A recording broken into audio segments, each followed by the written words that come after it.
My name is Jason Pizatella, President and CEO of the Morgantown Area Chamber of Commerce. We're pleased that you've been able to join us for this campaign interview process where we've invited all of the candidates for the House of Delegates in the 51st Delegate District to join the Chamber and spend between 10 and 15 minutes with us answering our questions that are of interest to the business community and the greater Morgantown area as a whole. All of the candidates have agreed to participate and limit their answers to 2 minutes for each question. And we're pleased that you've been able to join us and hope that you'll find this candidate information segment very informative. We're here with Cindy Frich, an incumbent and Republican nominee for the House of Delegates in the 51st District. And Cindy, we appreciate you coming in this morning and joining the Chamber and answering some questions that our Board of Directors have for each of the candidates. And the first one is, the Governor and General Assembly in the state of North Carolina have been criticized recently by business groups and some professional associations like the NCAA over the passage of House Bill 2, which is otherwise known as the bathroom bill. If reelected, would you support or oppose a bill of this nature or one similar to the Religious Freedom Restoration Act that the legislature considered in 2016? Well, thank you for having me here today, Jason. I hope you enjoy your new position with the Chamber of Commerce. I would hope that local businesses would want to protect women and children when they go into locker rooms and into restrooms, and I would hope that they would want them to be protected. And as far as the RFRA, the Religious Freedom Restoration Act, that was a legislation that President Bill Clinton passed on the national level when he was president. But the courts have determined that statewide you do not receive protections unless the states pass a statewide RFRA bill. And I did vote for RFRA when I was serving, and if it were come on the agenda, I would vote for it again.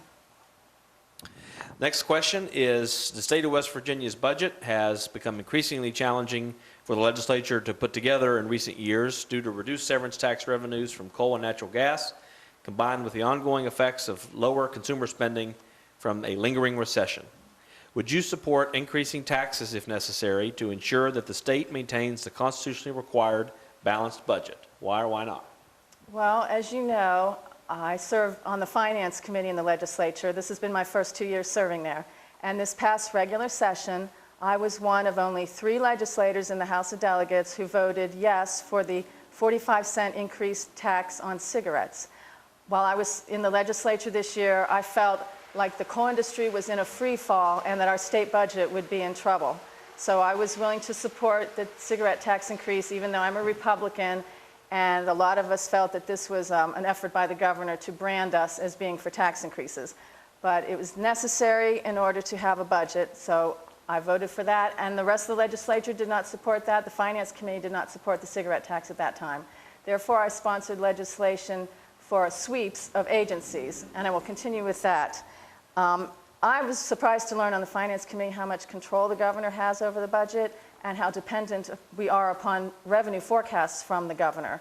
So it's also very difficult to work with agencies sometimes. It felt like pulling teeth in order to find places to cut.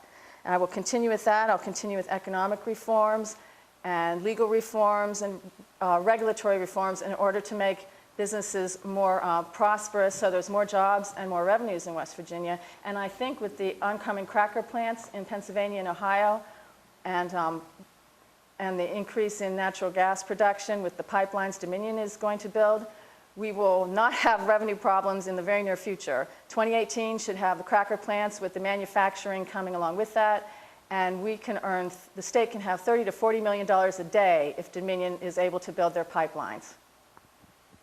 Next question is, according to officials at WVU, the university has sustained approximately $30 million in budget cuts over the last 3 fiscal years. In light of these cuts, what actions would you pursue in the legislature if reelected to ensure that lawmakers do not balance the state budget on the backs of higher ed institutions like WVU? Well, as I just said, I was one of the 3 House of Delegates members to vote yes for the cigarette tax during the regular session. On Finance Committee, I felt obligated to do this to protect higher education. And when you look at who voted for the cigarette tax on the Finance Committee, they're delegates who have higher ed institutions within their districts. And in 2015, the fiscal year budget for 2016, I felt Governor Tomlin had balanced the budget on the back of WVU, and I repeatedly proclaimed that in the Finance Committee. And unfortunately, I had to spend most of my time fighting against those cuts. I was successful. The legislature successfully restored funding to WVU in that budget, but then the governor went right ahead and line item vetoed it out. So this has been much consternation for me. We continue to increase flexibility for WVU to deal with these the financial cuts. But fortunately for WVU, their budget only depends on 16% for state funding, so that's a good thing. And just this last week during interims, I'm vice chair of Rulemaking Review Committee. We amended out an aggressive move by the auditor to control funding, advanced balances for higher education. So we were able to, my amendment eliminated that from the rule. So we're doing all we can to help higher ed and their funding issues, and it's been a top priority for me. Small businesses make up the majority of the members in the Morgantown Area Chamber of Commerce. If reelected, what are your top policy priorities that would help small businesses thrive in the Morgantown area? Well, less restrictive regulations on business will be helpful. As I mentioned, I'm vice chair of Legislative Rulemaking and Review Committee, and just this past year, we eliminated 144 archaic rules. So they were not necessary for the safety of the public, so we just got rid of them, and we'll continue doing such. I sponsored the Small Business Capital Act to allow crowdfunding for venture capital for small businesses. That passed the legislature. I was the first sponsor of the first Uber bill in the legislature. It passed this year. I was not the sponsor, but we passed it. And I was a sponsor of the Neighborhood Reinvestment Act that the Chamber supported. The Senate bill passed. And I've sponsored many economic reforms, which if I have time, I'll get back to. I also will try to provide a drug-free workforce.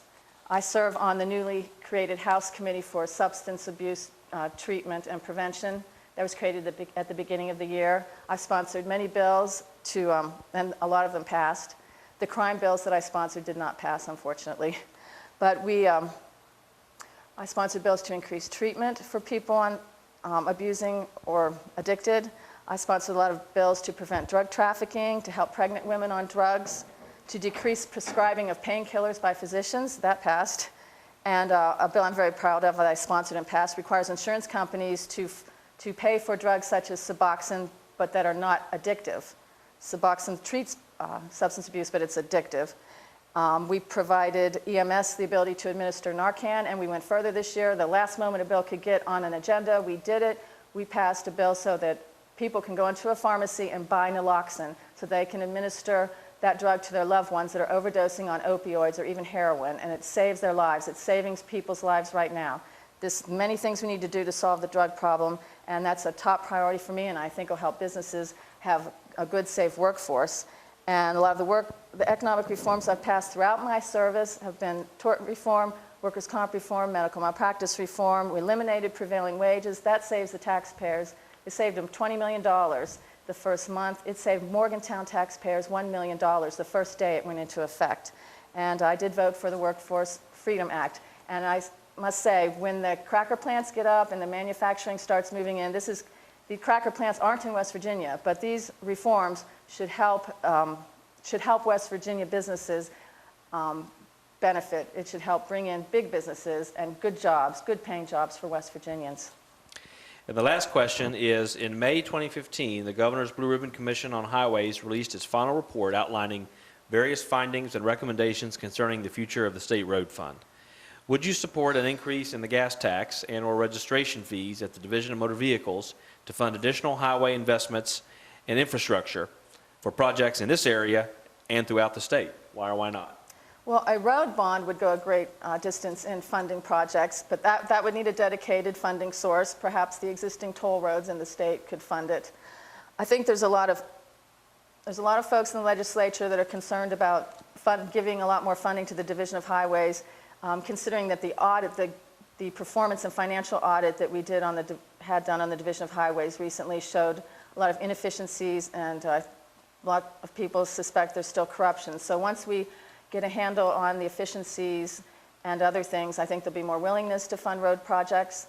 On the Finance Committee, I was able to make sure that the governor's bill to cut funding to the State Road Fund was never put on the agenda. He pushed that bill 2 years in a row. It would have cut $10 to $11 million out of state road funds. I don't think we can have enough money for roads. I know there's a lot of problems around here, and I'm sure the Grafton Road is going to be fixed by before October's over. That should be fine, and the flooding should be taken care of. Also, I'm not sure if all the funding is being utilized for the big road projects. I hope that the governor is not holding back funding for the Hobet project that he hopes to be his legacy, because there are projects all over this state that are more of a priority and that will be successful. And again, I'm going to continue on the Finance Committee to vet agencies and find ways to cut funding for things that are not necessary. The House of Delegates this year was much more aggressive in trying to find places to cut and try to work with the agencies. Sometimes it feels like pulling teeth, but I hope to continue that process so that taxpayers' money will be spent as wisely as possible, and we need to prioritize funding, and that's my goal. Thank you. Well, thank you, Cindy, for joining the chamber this morning and answering our questions, and best wishes on November 8th, 2016. Thank you very much, and thank you for listening.